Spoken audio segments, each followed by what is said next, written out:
take a trip in my rocket ship. We'll have a lovely afternoon. Kiss the world goodbye, and away we'll fly. Destination moon. We'll travel fast as a light till we're out of sight. The earth will be like a toy balloon. Oh, what a thrill you'll get riding on my jet. A destination moon. Oh, we'll go up, up, up, up. Straight to the moon we two. High in the starry blue. I'll be out of this world with you. So away we'll steal in my space mobile, a supersonic, a honeymoon. Leave your cares below, pull the switch, let's go. A destination moon.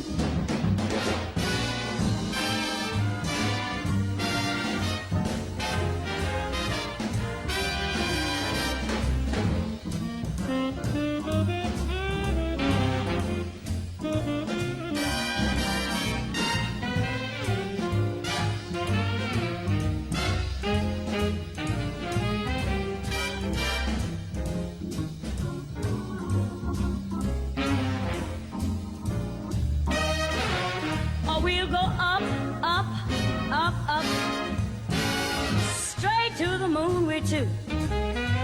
We'll be high in the starry blue.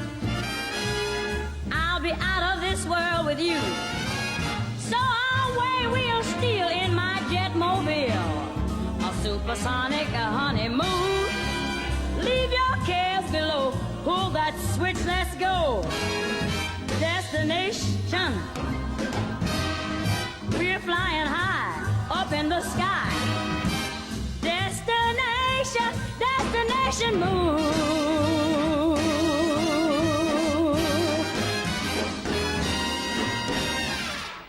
Dr. von Braun, how would you say we stand in relation to the Russians, and do you think we can ever catch up?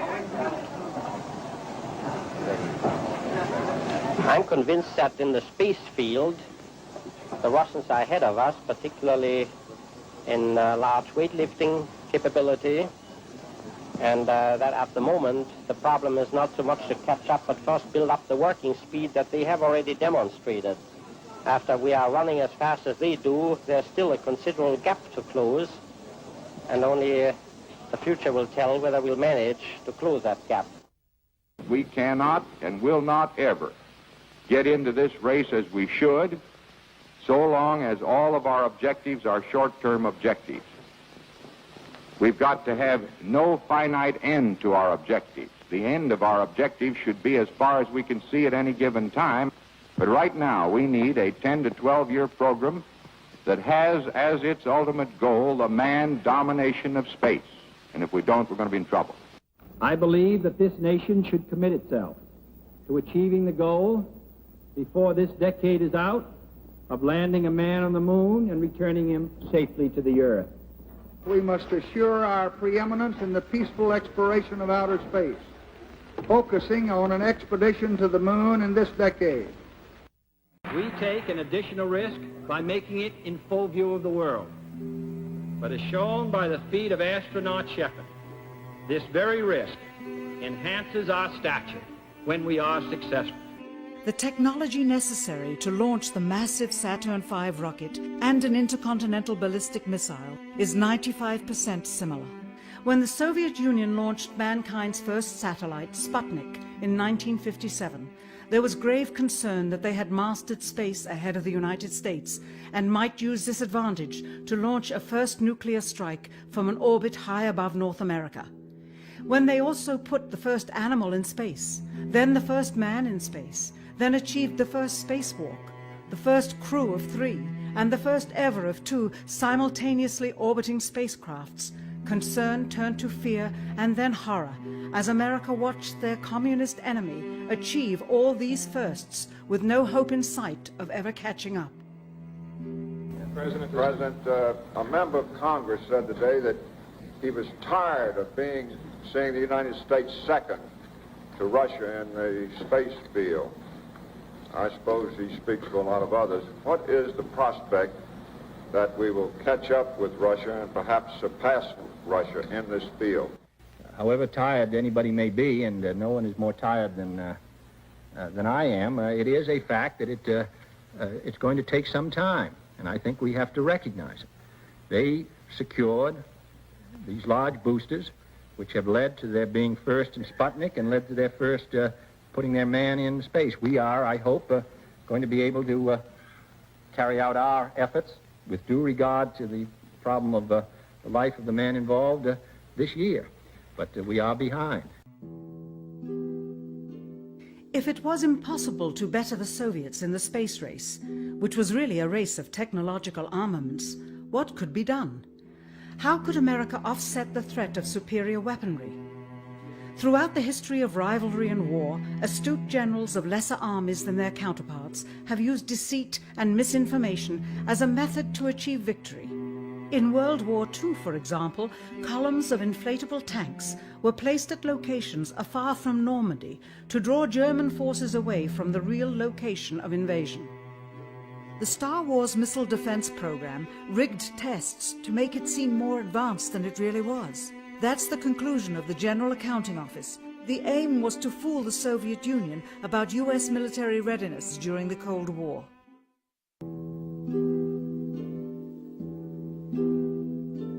Certainly, it was not possible to fool just the Soviets about US strategic capability in the 1960s, while somehow informing 200 million Americans of the truth secretly. In order for them to believe the United States had the capability to go to the moon, everyone would have to believe it. Furthermore, the pride of a nation was at stake, and the goal of a martyr, not to mention the growing unrest domestically of a government throwing tens of thousands of lives away in a foreign war riddled with contradiction and ambiguity. In addition, the Apollo program had already spent billions of dollars. If it failed to achieve its goal with such an investment, it would indeed be a large and bitter pill for the taxpayers to swallow. The cost of the program, whose sole goal was to be the first to plant a flag on the lifeless rock just outside the Earth, if adjusted for inflation to the 21st century, was $135 billion. With a profit margin of just 7%, this would be equal to over $9 billion profit going to the privileged contractors chosen by their friends at NASA. If the machinery was in fact only achieving Earth orbit, as other earlier missions had already done, then the completion and functionality of the other components would not have been as important, and even more profit would have been made. I thought that it was a matter of real concern that planted stories intended to serve a national purpose abroad came home and were circulated here and believed here, because this would mean that the CIA could manipulate the news in the United States by channeling it through some foreign country. Now, we're looking at that very carefully. Do you have any people being paid by the CIA who are contributing to a major circulation American journal? We do have people who submit pieces to American journals. Do you have any people paid by the CIA who are working for television networks? This, I think, gets into the kind of getting into the details, Mr. Chairman, that I'd like to get into in executive session. At CBS, we had been contacted by the CIA. As a matter of fact, by the time I became the head of the whole news and public affairs operation in 1954, the ships had been established, and I was told about them and asked if I'd carry on with them. We have quite a lot of detailed information, and we will evaluate it, and we will include any evidence of wrongdoing or any evidence of impropriety in our final report and make recommendations. Do you have any people being paid by the CIA who are contributing to the national news services, AP and UPI.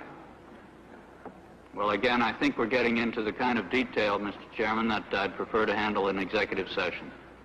Senator, do you think that you named the news organizations in your final report? That remains to be decided. I think it was entirely in order for our correspondents at that time to make use of CIA agent chiefs of station and other members of the executive staff of CIA as sources of information which were useful in their assessments of world conditions.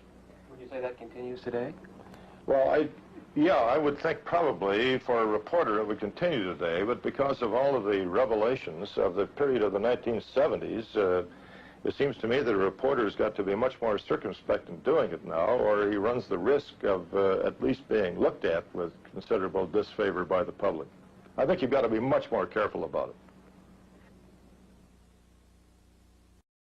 Mr. President, earlier this year you told us you had ordered your administration to cease and desist on payments to journalists to promote your agenda. You cited the need for ethical concerns and the need for a bright line between the press and the government. Your administration continues to make the use of video news releases, which are prepackaged news stories sent to television stations, fully aware that some or many of these stations will air them without any disclaimer that they are produced by the government. Comptroller General of the United States this week said that raises ethical questions. Does it raise ethical questions about the use of government money to produce stories about the government that wind up being aired with no disclosure that they were produced by the government? There is a Justice Department opinion that says these pieces are within the law so long as they're based upon facts, not advocacy. And I expect our agencies to adhere to that ruling, to that Justice Department opinion. This has been a long-standing practice of the federal government to use these types of videos.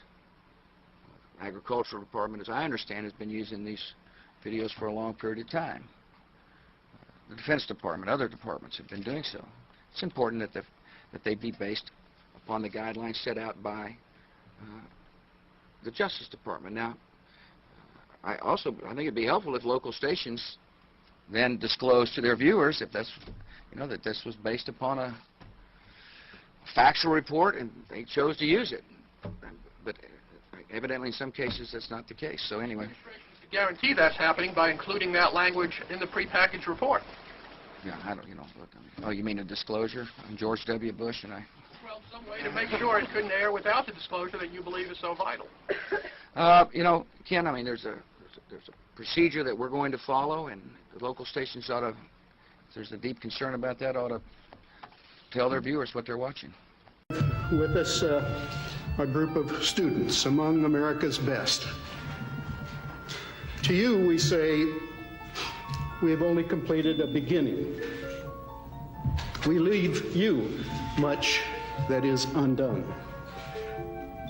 There are great ideas undiscovered, breakthroughs available to those who can remove one of truth's protective layers. Their first traverse would take them about 1 kilometer west of the landing site. They would make 2 stops to collect samples and conduct experiments. Now, this is the most interesting thing, Frank. There's the rover on the top of the hill. Notice the rock in the center. It looks like an alligator with its mouth open. And look at all the other rocks. You're going to see them again. John, you're just beautiful. That is the most beautiful sight. Note the rover on the top of the hill. Today they were headed a little over 4 kilometers south to climb their rover up the side of Stone Mountain. Man, we are really going up a hill, I'll tell you. Their first station, a crater 700 feet above their lunar module. And there it is again, Frank. The same mountain, the same alligator rock, different time, different day, no rover in the background. This has to be your biggest embarrassment. This was a stage set somewhere in America. Absolutely unreal. They should have caught this, but they didn't. If there's ever proof that you faked all of this, this frame alone would do it. Shot somewhere in the American desert. It's all showbiz, Frank. Today. And again, run slowly.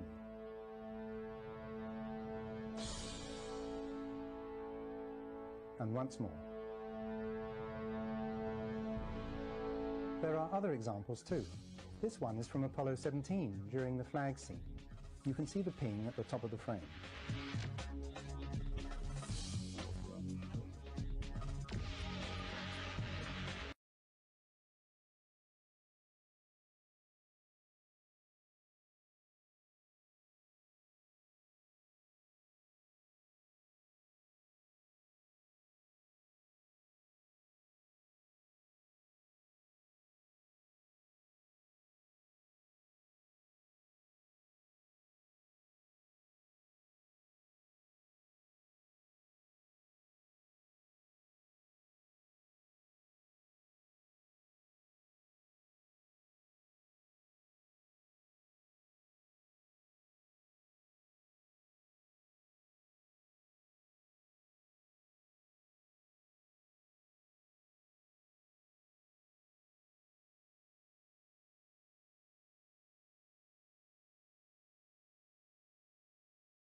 I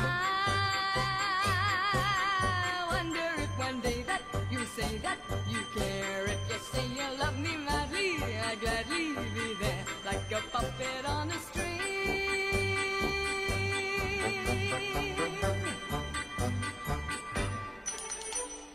Love is just like a merry-go-round with all the fun of the fair. One day I'm feeling down on the ground, then I'm up in the air. Are you leading me on? Tomorrow will you be gone? I wonder if one day that you say that you care. If you say you love me madly, I'd gladly be there like a puppet on a string.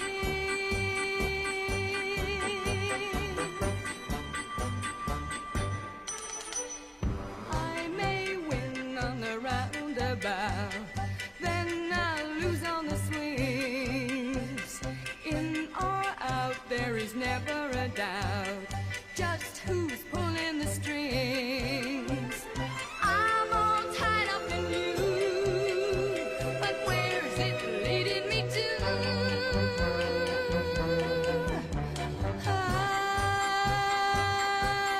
wonder if one day that you say that you care. If you say you love me madly, I'd gladly be there like a puppet on a string.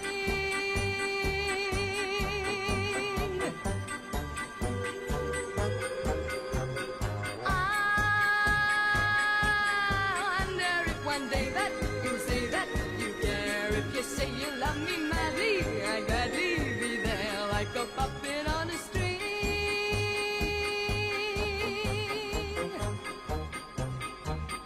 Like a puppet on a string.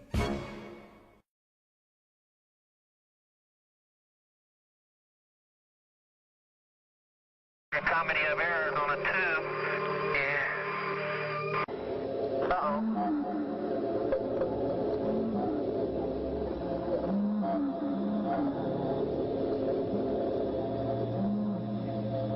Nice soft Navy landing.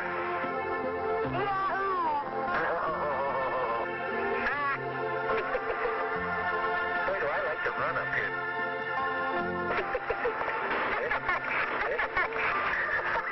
I feel like Bugs Bunny. That's neat. And here comes the Boxy twin. You're pretty agile there, Twinkle Toes. I'm going out for the ballet when I get back. You learn another line of work up here. And while you're bouncing around there, you might keep an eye out for a nearby crater.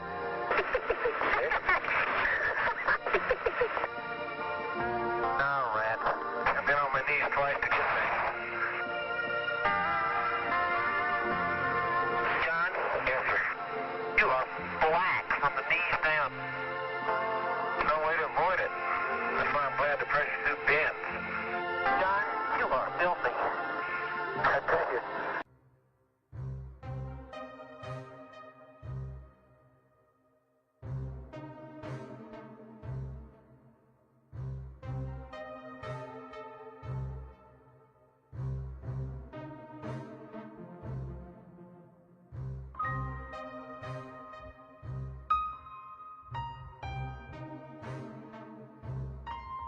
You don't think the moon landing is real? No, I don't. No. Do you?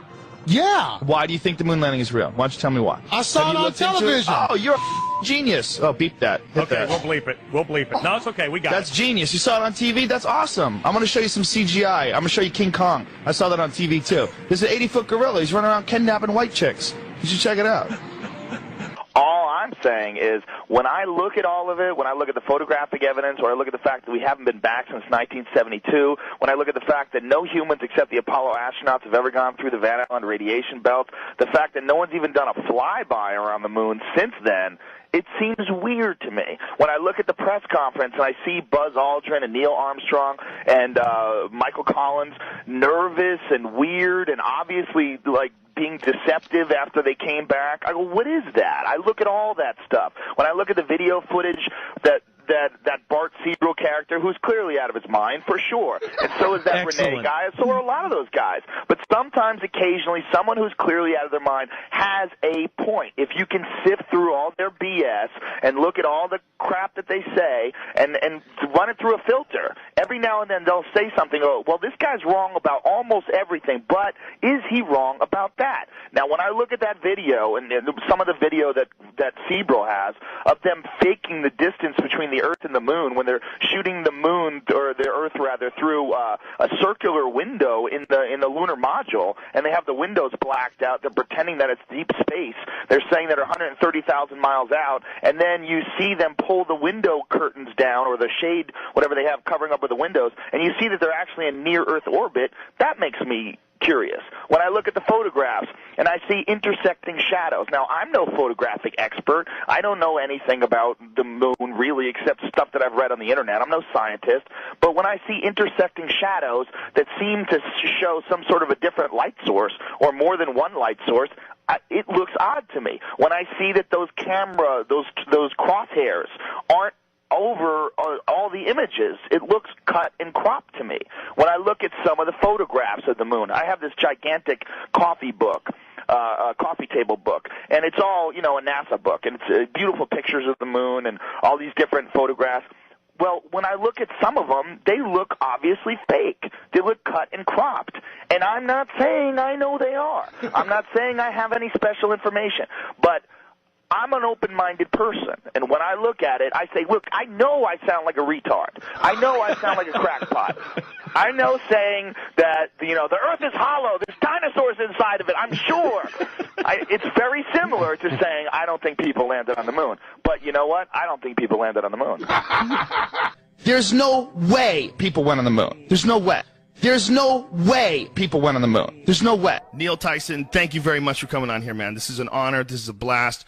I think the universe is going to explode. You are, for sure, the most requested podcast guest ever in the history of this podcast. So Brian and I have been doing this for 3 years, and we have come full cycle with your appearance here today. Right. Like, you're very important. I don't know if you know how important, like, the cool guy scientist is. I can't tell you how many times. Very important. No, so I have evidence of how important that is. I think one of the cool things about you and your approach to science is I think it's very refreshing. No, I'm a retard. Listen, if anybody has any real sense, they would look at it and say, there's no way that was a hoax. There's no way. There's no way that was a hoax. There's no way. There's no way people went on the moon. There's no way. There's no way people went on the moon. There's no way. See? Honestly, moon landing shit, was it real? Was it not? It was not in the back of my mind. Yeah, it wasn't in mine either, but I forgot that Russell's a moon guy. Look, I've argued with people, and I absolutely don't know. I don't know. I don't believe. Joe, you were totally down for, you were the moon hoax crusader. Something. No. Listen, Joe, you were totally down for, you were the moon hoax crusader. Something. No. Listen, man. Here's my issue. My issue is, how can I even argue it? How is it possible that I even have points? Joe, how is it possible that anybody could have any points? In 2001, investigative journalist and award-winning filmmaker Bart Sibrel produced the excellent documentary A Funny Thing Happened on the Way to the Moon. When requesting footage for his movie, Sabrell was sent either by mistake or by a well-meaning whistleblower an official raw-slated NASA clip from the Apollo 11 mission showing a young Buzz Aldrin, Neil Armstrong, and Michael Collins for almost an hour using transparencies and camera tricks to fake shots of a round Earth. They communicate over audio with control in Houston about how to accurately stage the shot, and someone keeps prompting them on how to effectively manipulate the camera to achieve the desired effect. First, they blacked out all the windows, except for a downward-facing circular one, which they aimed the camera towards from several feet away. This created the illusion of a ball-shaped Earth surrounded by the blackness of space, when in fact it was simply a round window in their dark cabin. Neil Armstrong claimed at this point to be 130,000 miles from Earth, halfway to the moon, but when camera tricks were finished, the viewer could see for themselves the astronauts were not more than 100 miles above the Earth's surface, likely flying in a high-altitude plane. Here's like a perfect example of them landing on the moon. I mean, it's proof right there. This is an official NASA photo of the first Apollo 11 lunar module landing on the moon. I mean, it's right there. This is proof, man. It's the picture's right there. It's landing on the moon. But the only problem I have with this picture is that it's taken from the moon. I don't know what the big deal was with being the first guy on the moon. It seems the camera crew was already there. The fucking tripod. Camera A, B, C. You know, back in the 60s, I mean, I know people who believe they saw the landing on the moon because they heard it on the radio. Don't get in here, they're on the moon, I can hear the dust. My God, I can hear him walk. He's walking slow. There's zero gravity up there. Jesus, they're on there now. They're on there now. I could just see a guy in a sound studio just taking fucking, like a bag of salt going, whoosh, landing on the wooden floor and just going, oh my God, they're there. They're on it right now. Ethel, get in here. Like, how would you know? There was no independent telescope to even, like, say they went to the moon. The only telescopes that I could actually film it were NASA telescopes. Yeah, according to the people who landed on the moon, they landed on the moon. Nobody else could fucking check it out. So there it is. That's a fucking photo. There it is landing for the first time, but how? How? NASA investigators said a close call at the space station last summer was the most serious incident ever during a spacewalk. It should have been prevented, they said. An Italian astronaut was in danger of drowning because of a leak. 44 minutes into his spacewalk last July 16th, astronaut Luca Parmitano reported water inside his helmet. I can feel it in the back of my head. I don't understand where it's coming from. The fluid buildup quickly got worse, making it difficult for him to hear and see. I experienced what it's like to be a goldfish in a fishbowl from the point of view of the goldfish. And NASA spacewalk officer Karina Eversley conceded excess water in a space helmet presents a real danger. The choking or drowning is definitely a possibility. But just my gut inside me said, that's my dive buddy, and I should be with my dive buddy. That's my dive buddy, and I should be with my dive buddy. That's my dive buddy, and I should be with my dive buddy. Now, one of the solutions that NASA came up with was really clever. The idea of, well, we need to put something that absorbs water on the back of your head. Hey, let's use a diaper. I thought that's a clever solution to this problem. Yeah, pretty neat. They also came up with the snorkel idea too, Yeah. you know. Hey, let's use a diaper. I thought that's a clever solution to my dive buddy, and I should be with my dive buddy. That's my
I'm standing on an underwater full-size replica of the International Space Station in a gigantic indoor swimming pool.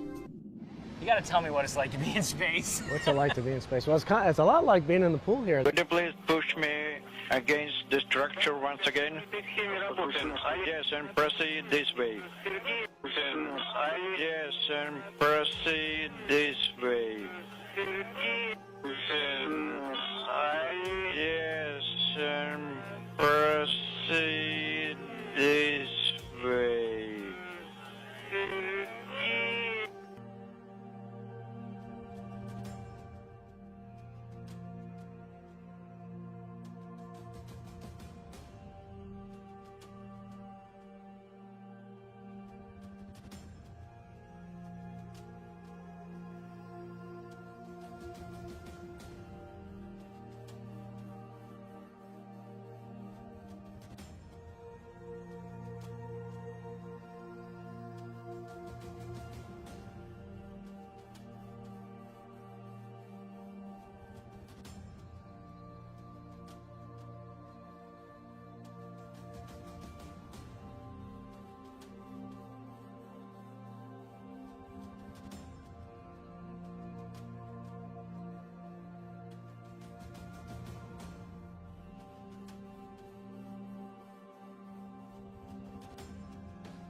Okay, I want to test you guys. Some of you guys are like, you're not convinced yet. That's the Earth, man. Don't fuck with that shit. So let's do a little test on perception. I'm going to show you a couple of images here, and then you tell me which one of the following images on the screen is an image of a painting painted by hand that looks real, or is an image taken by a camera of something that actually exists. So, image or photo, painting or photo. Let's try this. So, first image here. I+. How many people think that this is a painting? Please, come on. Give yourselves credit. It's okay. You can jump in. Take a decision. I+. How many people think this is a photo? Good for you. I will say that that's real. That's good for you. You're horribly wrong. That is a painting. That's obviously a painting, right? I mean, look at this fucking Sunday painting. Bad. It's like Bob Ross did it when he was on acid. It was like, he make a nice little mountain and then some trees and some fluffy bushes. Fluffy bushes. Fluffy bushes. That's the dirtiest part of my show. All right, next. How many people think this is a painting by applause? Come on, you can do this. You can use your eyes. By applause. How many people think this is a photo? But of what? This is a painting. Those who said it's a painting, you're right. Of what? What would that be if that was a fucking photo? Okay, by applause, how many people think this is a painting? By applause, how many people think this is a photo? It's a painting. I did it. Okay, here, by applause. This is a bit technical here. How many people think that this is a painting? By applause. How many people, by applause, think this is a photo of toys that are painted? This is a painting of toys that are painted. Cesar Santander, European artist, high realist. How many people think this is a painting? By applause. Okay, by applause, how many people think this is a photo? Those said it's a photo, you're close. All right. Okay, by applause, how many people think this is a painting? How many think this is a photo? This is a painting. I did it. I fucking did that. Money on steroids. No, that's a fucking, I swear to God. Next. So I know what I'm talking about. This is an official NASA photo of the North Pole. Go back. What is that? Is that you? Or is that the... Okay, go back to the other one. Go back to the other one. Go back to the other one. Okay, this is an official... Sorry to give you shit there, Dan. You're doing a great job. But this is an official, this is an authentic, apparently, from NASA. This is an authentic NASA photo of the Arctic, the North Pole. By applause, how many people think that this is a painting? By applause, how many people think this is bullshit? There we go. That's Europe. The sun's hitting it. Applause. You think that's a photo? Well, satellite imagery, man. There's infrared and shit. All right, next image. This is Alilapia. Next image. This is I-Rabbi-T without an Adobe Photoshop shading. And this is the texture that I cut out with a circle to create the fake fucking moon called I-Rabbi-T. Are you telling me that we just gotta take black construction paper, cut out a circle, put it on fucking peanut butter and jam spills, and say, hey, it's Ipapopo? And you fucking swallow that shit every day? It's funny, I do this today because the Google, you saw the Google today, they had the Hubble telescope. It looked like a kid's drawing. Did you fucking see that today? That's why I'm doing this today. So this is the next one. You can go to the next one. That's it. I mean, I just take out, I say it's not a circle. It's not a sphere. Right away, what do you have in your brain? Well, you think it's flat and there's water falling off into the fucking outer space like Bugs Bunny. So either you have a square or a circle in your head. It's either Coke or Pepsi with the shape of the planet. What if it's bigger? What if there's more land that they're hiding from? Next photo. It's funny how NASA gives us these little pictures, eh? Every week there's a little NASA photo, what they're up to, just to keep you fucking nursing off the teat or whatever. This is an amazing monumental sort of feat of space exploration. This is the Galileo satellite. Full authentic NASA imagery of the Galileo satellite. Must have cost like $1 trillion for this fucking operation. Very expensive. This is the Galileo satellite. They never knew it would go that far and reach Jupiter. You know, they didn't know. It's the first time anything goes that far. It managed to get there. There's Jupiter. There's one of its moons. I mean, it's clearly lining up to take some really good photos of Jupiter. Immediately followed by a camera satellite. Perfectly composing the whole shot out in outer space. Amazing, eh? What the cameras can do when they fly. It's into outer space, a place we've never been to. That's amazing. Look at that. That's perfect. That's like the photo of the year, if you ask me. For a fucking satellite to be able to like, you know, like wake up in outer space, we didn't even know we could do that. You know, and unbelievable. I give it to NASA.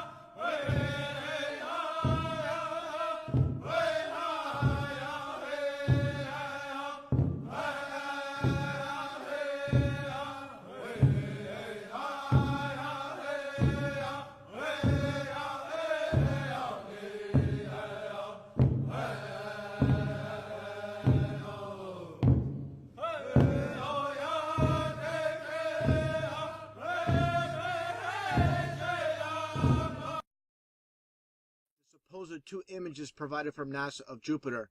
Here's the problem again. 2016, 2014. What's the difference here? Well, the difference is they added the supposed auroras on the north. And this is nothing but a Christmas tree. Give me a break. Take a look here. I mean, all the clouds are in the same exact position. Just the 2016 image is a bit, I would say, darker. This is a bit lighter in 2014. Here's a side-by-side. I mean, people can't see what's taking place here with NASA. Nothing more than fakery. I mean, give me a break. This is a complete insult. If you have a brain in your head. In 1972, we saw our home in a new way. Apollo 17 astronauts snapped this picture. It gave people the first look at their home planet as a single entity. Last week, scientists at NASA released this.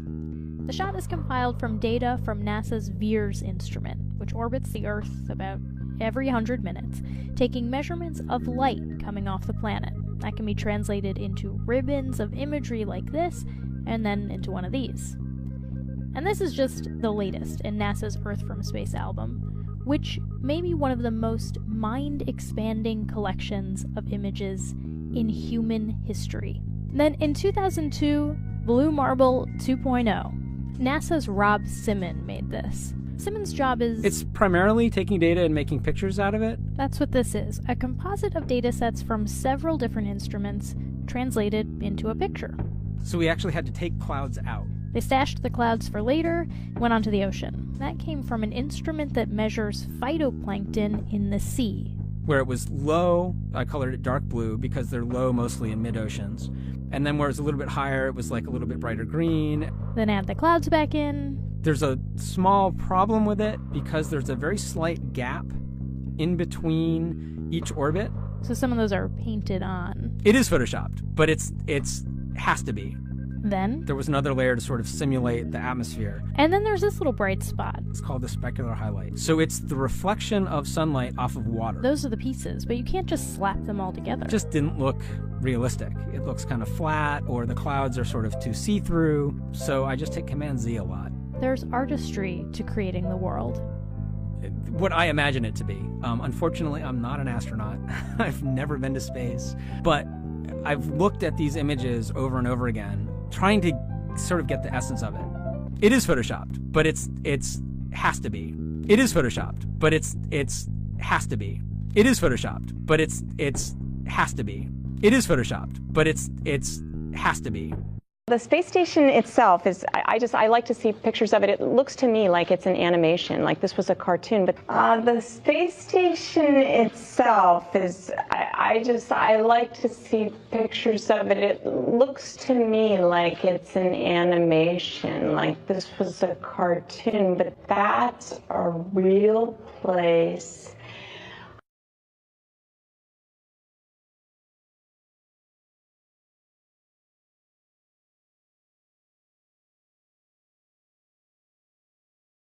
Oh, this is really, really bad bending.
Shout, Raj. It's not like I'm an astronaut floating around in outer space. So wait, I am. Gravity's just a habit that you're pretty sure you can't break. So when you met the new you, were you scared? Were you cold? Were you kind? Yeah, when you met the new you, did someone die inside? Out of the way there, rolling, you stupid. I have got to carry this box.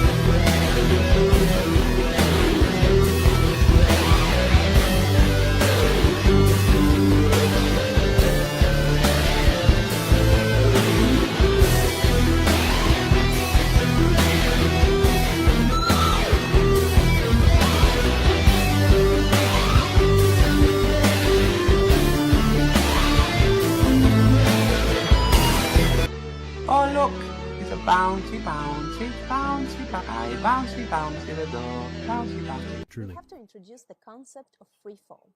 So let's use this model of the Earth. And let's enlist the help of a friend, Patsy. You might know her.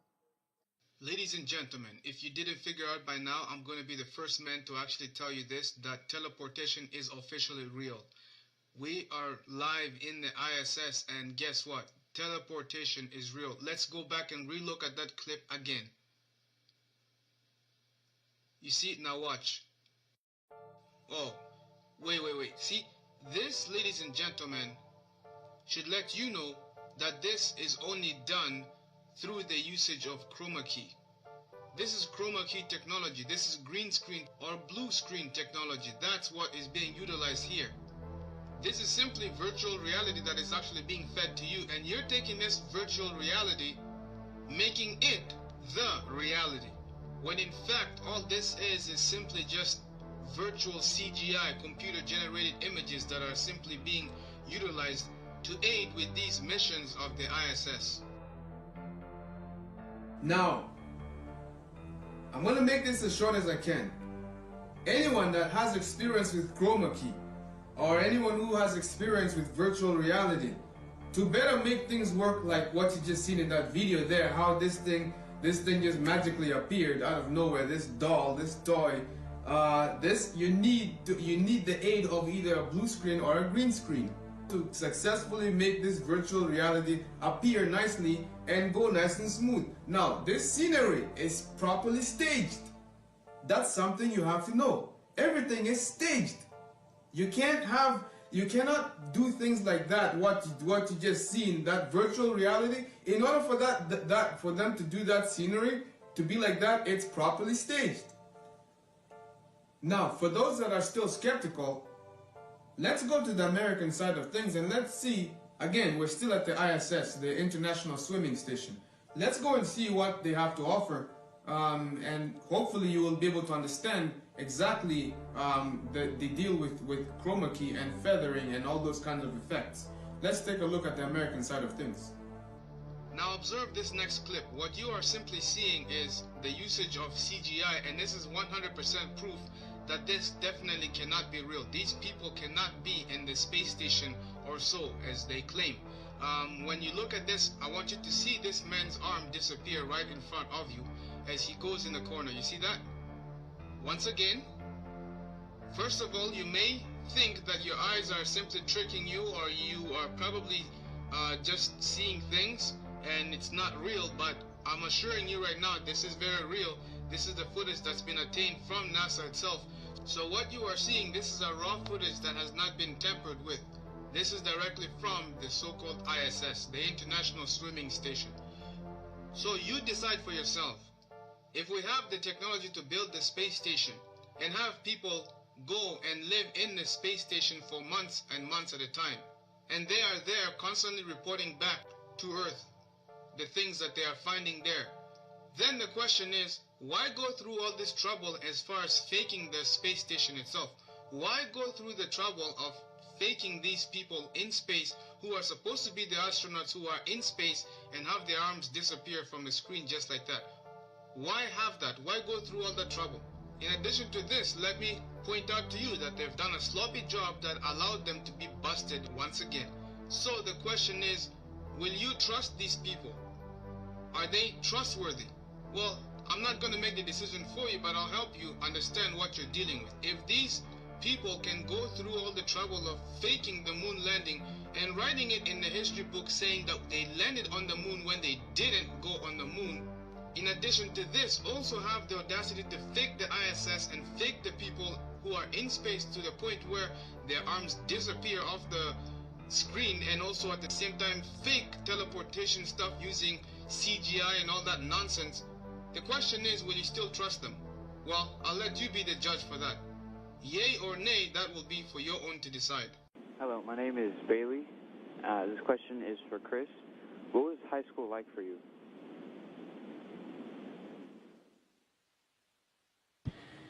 Well, it was the 1980s, so the music was different, the hairstyle was different, the clothes we wore were different than today, but probably in 5 or 10 years it'll be the same. And in school, I was just like you, probably all of you there. I tried my best. I didn't always succeed, didn't always do well, but I put my best effort into school. Math and science were kind of my favorite subject. I didn't really like English, in reading too much, but I've since grown out of that, and I enjoy reading now. And I played a lot of sports. And all of that happened in a little town called York, Maine, across the United States from where we're talking to you right now. And all of that happened in a little town called York, Maine, across the United States from where we're talking to you right now. And all of that happened in a little town called York, Maine, across the United States from where we're talking to you right now. Across the United States from where we're talking to you right now.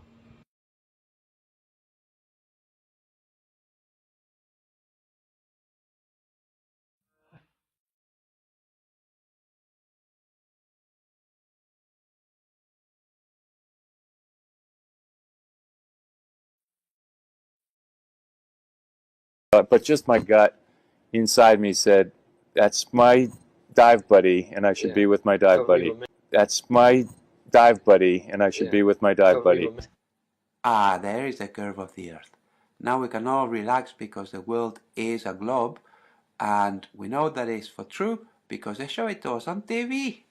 So, no more questions. Everybody go back to bed. Everything is okay.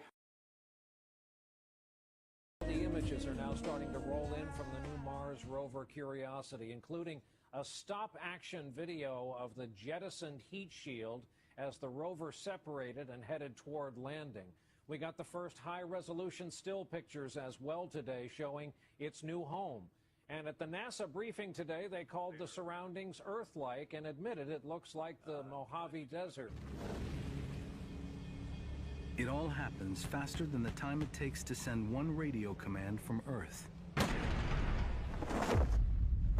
So every step is pre-programmed. The parachute slows us down from 1,000 meters a second to about 100 meters a second.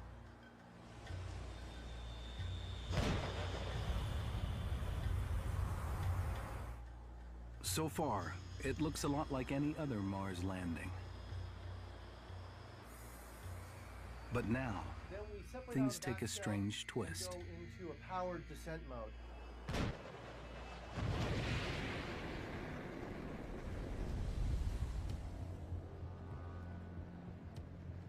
We descend for the last 2 kilometers, look at the ground with the radar, and then about 20 meters from the surface, we employ our touchdown system, which is called the Sky Crane.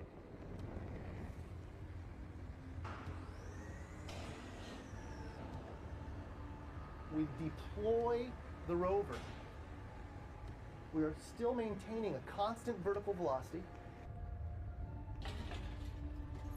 We touch down, cut the rover free, and fly off.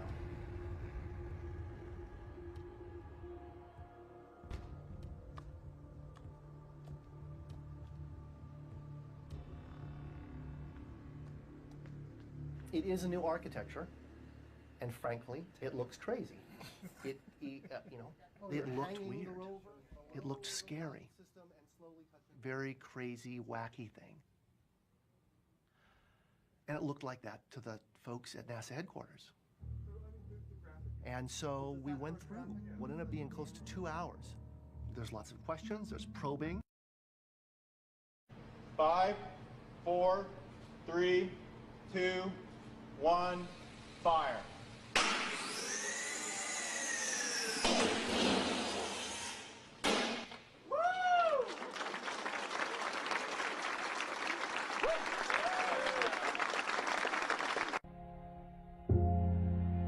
The universe. What a concept. Exploring our universe. And up here is the Tillman's crest. So you can kind of picture that it's a little bit like a leaf, or it stretches us.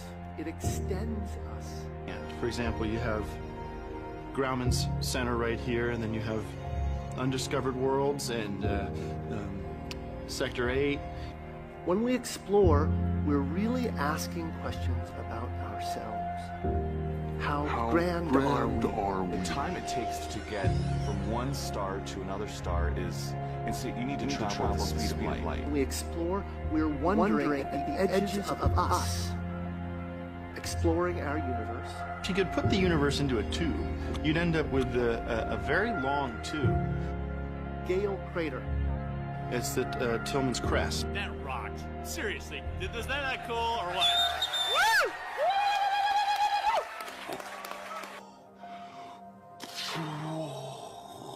Woo!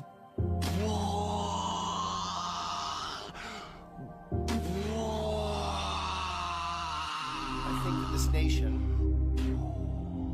is a truly great representation of a corner or a piece of humanity that reaches out and explores and conquers and engineers. We are kind of tool makers, agriculturalists. Every star has a sister star.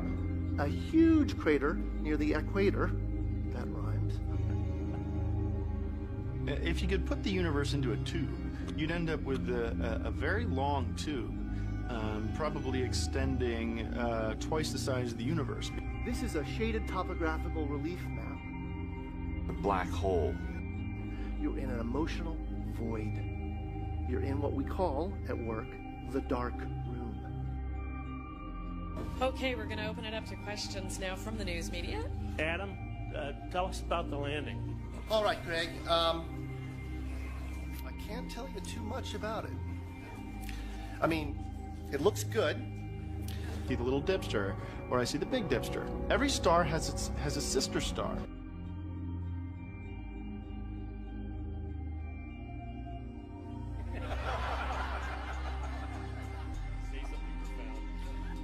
Very nominal. Remarkably good. Our navigation error was on the low side of our expectation. We touched down in conditions that were on the more benign side of our nominal expectation. Largely by my good friend Miguel San Martin, who's somewhere out there, I hope. Our powered flight appears to have been excellent. If my good friend Ben Toma is in the house, is Ben in the house?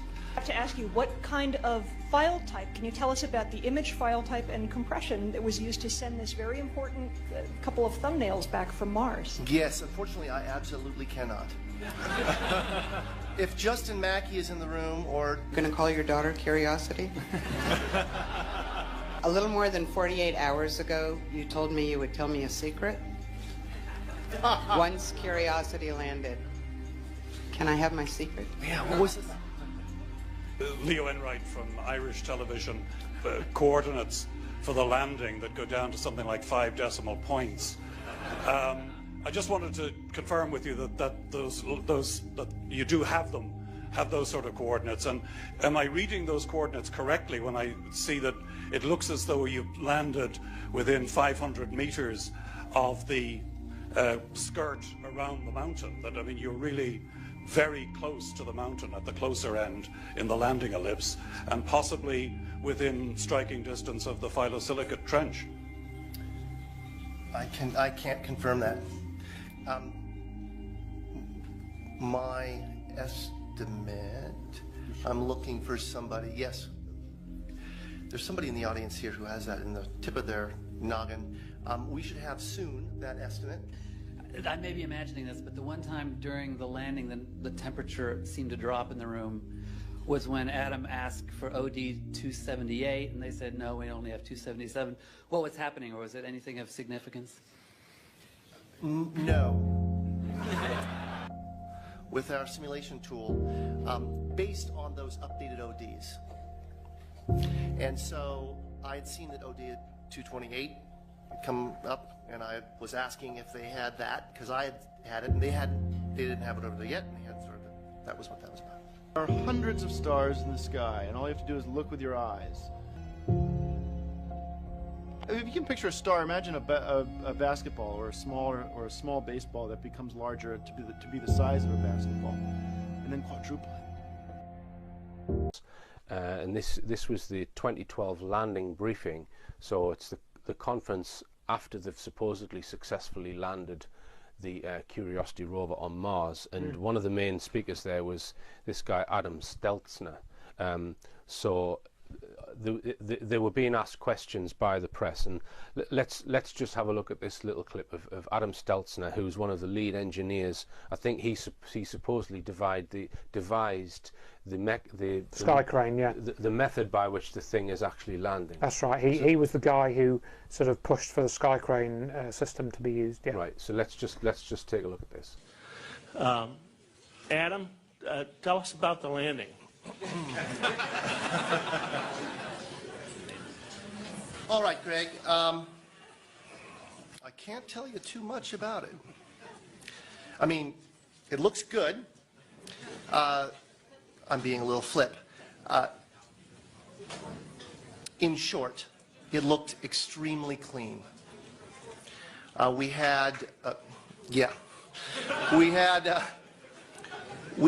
touched down in conditions that were on the more benign side of our nominal expectation.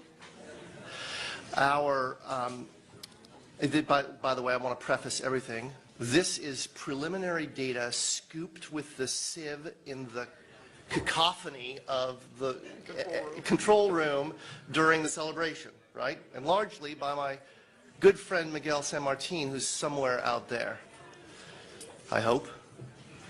At any rate, very nominal, remarkably good. Our navigation error was on the low side of our expectation. What? I have to ask you, what kind of file type? Can you tell us about the image file type and compression that was used to send this very important couple of thumbnails back from Mars? Yes, unfortunately, I absolutely cannot. If Justin Mackey is in the room, or there's a couple other people on the team who'd be able to whip that out quickly, but I couldn't tell you. Sorry. So the guy, he doesn't even know what format the images are in that have been sent back to the Earth. There's no evidence of any real science going on there, as far as I can see. I would expect someone who's the lead engineer on that project to know every single minute detail about the file formats, the software, everything. He should, and it appears to me that he knows nothing. It is very strange when you listen to what he says, and I think the argument would be made that he wasn't responsible for the imaging technology that was used. He was just responsible for the landing mechanism.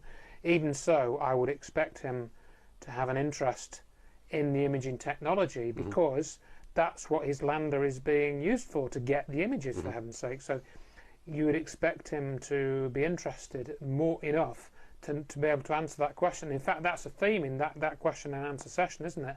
There are several questions which, to me, seem fairly, they should be able to answer them, really, and they can't answer them. Now, which I think sheds light on how this cover-up, if it is a cover-up, and if the hypothesis is true, is operating, because I think Steltzner probably believes that thing went to Mars and landed on Mars. So it's a combination, in my opinion, it's a combination of his ego and him actually fooling himself that that's happened. So he's probably been recruited. They've maybe done a personality profile on people who they are recruiting for these lead positions, and maybe people further down the chain perhaps know that the thing isn't landing on Mars, and the vast majority of them on the team are being duped. You told me you would tell me a secret. Once Curiosity landed. Can I have my secret? Yeah, what was this? A lot has happened in the last 48 hours. And to be very truthful, I do not recall what that secret was. But like you say, when you stack these things up that we're looking at, it really gives you pause for thought. And I think the problem is that you think, well, what's happened to all this engineering effort? They've spent all this money and everything, and we've got these images which are allegedly from Mars, but what really are they? What are we really seeing, and what have they really done? Just to point out, all of these images that I'm going to show you are from NASA's published websites, and I've got the reference numbers for the images, which will be put on the screen, so you can look them up yourself from NASA's website. Now the first one we're going to look at is a Curiosity rover image, image number PIA 16204. We'll put the whole image on the screen there, and you can see I've got a little red square marked at the left hand side of the screen there, because some of the evidence in these images is quite hard to see when you look at the whole landscape. But let's just zoom in to that little area that I've highlighted there, and what do we see on the screen there between these two rocks? Well, there appears to be a small rodent in the picture. Right. Well, in my opinion, that's some kind of rodent, Andrew. Yeah, I mean, I'd seen this picture before, actually, before we had this conversation, and it is very strange that you see that image and you think, well, is that just a chance, you know, line of sight effect that we're seeing, or it really does look, as you say, like some type of lemming, or... See, I originally found it in a video on YouTube, I think by Monty Williams. He thought it was a prairie dog, but if you look closely, it's not a prairie dog. I came to the conclusion that it was most likely a lemming. That's the closest match. And interestingly enough, one of the places where NASA test or claim to test and develop their rovers is in the Canadian Arctic at a place called Devon Island, a 300-mile long deserted Arctic island with a 23-kilometre meteorite crater in the middle of it, and there are indeed collared lemmings. It even looks like the right subspecies of lemming, right, with a tiny mark on its collar. It's very, very unusual. Lemmings have tiny little limbs. Because they live in such a cold environment, they have tiny little limbs. They can kind of curl up in their own fur. And indeed, in the photo, you can't see any limbs. Now, one of the rovers was tested. It is known that they've done tests on a place called Devon Island. Yes. This is the largest unpopulated island in the world, very, very remote. But one of the creatures which is resident on that island and seen regularly is the Arctic lemming. Yeah, and there's we've got a picture of one on the screen there. So, are we looking at, in the Mars image, a picture of a lemming on Devon Island? Well, this is the question that we need to present ourselves with, don't we? And I mean, that, say, Devon Island is northern Canada, isn't it? So it's in that sort of area, so it is very remote. So I keep digging a little bit deeper, and I finally get underneath this cloud cover here, and a few images pop up. And I say, oh, images, what are they? Well, this is what you got, which I'm sure that looks familiar to you, right? Looks just like the pictures they give us of Mars.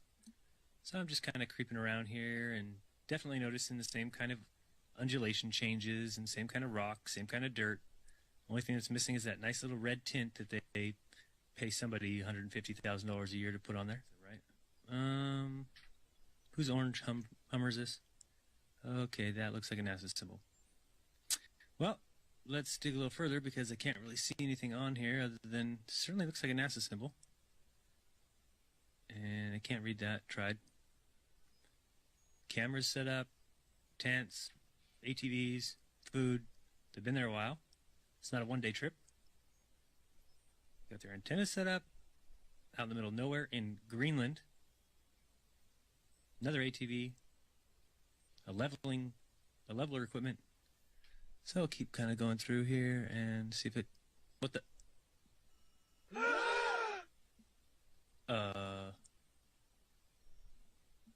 Yeah. So. I think I found out where Mars is, guys. It's just about 1,000 miles north of me. Not quite the distance that NASA says. But I can't find anybody who's in charge of this. They must be hiding behind these rocks. Oh, no, there they are out in front of everybody. Just standing there. Lovely. Clown number 1, clown number 2, and clown number 3. This thing's just driving around taking pictures. Unbelievable. Actually, if you ask me, it's quite believable. But what do you think? Are they sending scientists up on ATVs to practice on the rover in a remote island in Greenland? I doubt that, highly. In my book, Famous Freemasons Exposed, I showed how Nicholas Copernicus, Johannes Kepler, Galileo Galilei, and Isaac Newton, the four forefathers of the globalist heliocentric doctrine, all posed for Masonic portraits, highlighting various symbols and hand signs denoting their affiliation with the Brotherhood. Galileo poses on a Masonic checkerboard floor, Kepler with the hidden hand sign, and all four of them pose with a Masonic compass and globe while flashing the Masonic M hand sign. Sir Isaac Newton was even knighted by Queen Anne at Trinity's College Masonic Masters Lodge. An inordinate number of NASA astronauts, the current propagators of the globalist heliocentric doctrine, are or were admitted Freemasons as well. John Glenn, two-time U.S. Senator and one of NASA's first astronauts, is a known Mason. Buzz Aldrin Jr., the second man to lie about walking on the moon, is an admitted ring-wearing, hand-sign-flashing 33rd degree Mason from Montclair Lodge, number 144 in New Jersey. Edgar Mitchell, another supposed moonwalker aboard Apollo 14, is an Order of Demolay Mason at Artesta Lodge, number 29 in New Mexico. James Irwin of Apollo 15, the last man to lie about walking on the moon, was a Tejon Lodge number 104 member in Colorado Springs. Don Eisel on Apollo 7 was a member of the Luther B. Turner Lodge number 732 in Ohio. Gordon Cooper aboard Mercury 9 and Gemini 5 was a Master Mason in Carbondale Lodge number 82 in Colorado. Virgil Grisham on Apollo 1 and 15, Mercury 5 and Gemini 3 was a Master Mason from Mitchell Lodge number 228 in Indiana. Walter Schirra Jr. on Apollo 7, Sigma 7, Gemini 6 and Mercury 8 was a 33rd degree Mason at Canaveral Lodge number 339 in Florida. Thomas Stafford on Apollo 10 and 18, Gemini 7 and 9 was a Mason at Western Star Lodge number 138 in Oklahoma. Paul Weitz on Skylab 2 and Challenger is from Lawrence Lodge number 708 in Pennsylvania. NASA astronauts Neil Armstrong, Alan Shepard, William Pogue, Vance Brand, and Anthony England all had fathers who were Freemasons too. The amount of astronauts known to be Freemasons or from Freemasonic families is astonishing. It is likely that more astronauts and people of key importance in NASA are affiliated with the Brotherhood as well, but not so open about their membership. For there to be this many Masons, members of the world's largest and oldest secret society, involved with the promotion and propagation of this globalist heliocentric doctrine from its outset to today, should raise some serious suspicion. C. Fred Kleinknecht, head of NASA at the time of the Apollo space program, is now the Sovereign Grand Commander of the Council of the 33rd Degree of the ancient and accepted Scottish Rite of Freemasonry of Southern jurisdiction. It was his reward for pulling it off. All of the first astronauts were Freemasons. There's a photograph in the House of the Temple in Washington, D.C. of Neil Armstrong supposedly on the moon's surface in his spacesuit holding his Masonic apron.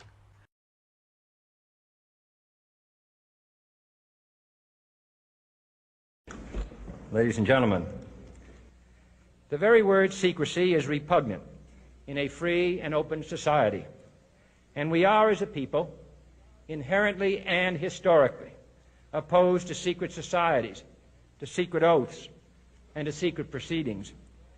We decided long ago that the dangers of excessive and unwarranted concealment of pertinent facts far outweighed the dangers which are cited to justify it. Even today, there is little value in opposing the threat of a closed society by imitating its arbitrary restrictions. Even today, there is little value in ensuring the survival of our nation if our traditions do not survive with it. And there is very grave danger that an announced need for increased security will be seized upon by those anxious to expand its meaning to the very limits of official censorship and concealment. That I do not intend to permit to the extent that it's in my control. And no official of my administration, whether his rank is high or low, civilian or military, should interpret my words here tonight as an excuse to censor the news, to stifle dissent, to cover up our mistakes, or to withhold from the press and the public the facts they deserve to know. For we are opposed around the world by a monolithic and ruthless conspiracy that relies primarily on covert means for expanding its sphere of influence, on infiltration instead of invasion, on subversion instead of elections, on intimidation instead of free choice, on guerrillas by night instead of armies by day. It is a system which has conscripted vast human and material resources into the building of a tightly knit, highly efficient machine that combines military, diplomatic, intelligence, economic, scientific, and political operations. Its preparations are concealed, not published. Its mistakes are buried, not headlined. Its dissenters are silenced, not praised. No expenditure is questioned, no rumor is printed, no secret is revealed. No president should fear public scrutiny of his program, for from that scrutiny comes understanding, and from that understanding comes support or opposition, and both are necessary. I am not asking your newspapers to support an administration, but I am asking your help in the tremendous task of informing and alerting the American people. For I have complete confidence